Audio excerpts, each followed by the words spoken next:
তৃণমূল সাংসদ অভিষেক বন্দ্যোপাধ্যায়ের বিরুদ্ধে এফআইআর। বিধাননগর থানায় অভিষেক বন্দ্যোপাধ্যায়ের বিরুদ্ধে এফআইআর।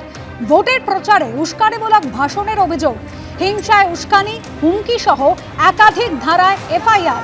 বাগেরহাটির রাজীব সরকারের অভিযোগের ভিত্তিতে এফআইআর দায়ের।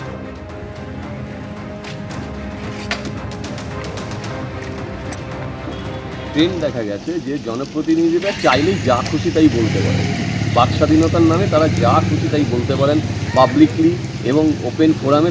তাদের মুখের কোনো ট্যাক্স নেই।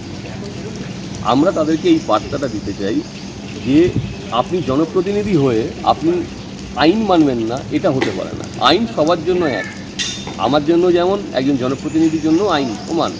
তাহলে আপনি কীভাবে একজন জনপ্রতিনিধি হয়ে এই রকম কথা আপনি বলতে পারেন?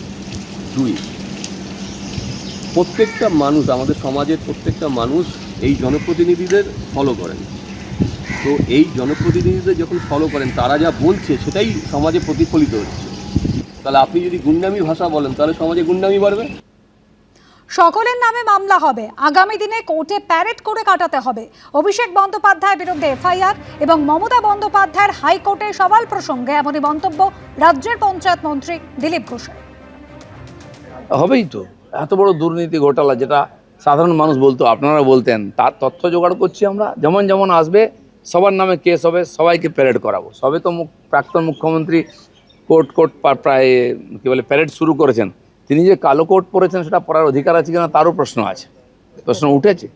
সেই জন্য বাকি জীবনটা কোর্টে আপনাদের প্যারেড করেই কাটাতে হবে, কারণ পাপের প্রায়শ্চিত্ত করতেই হবে।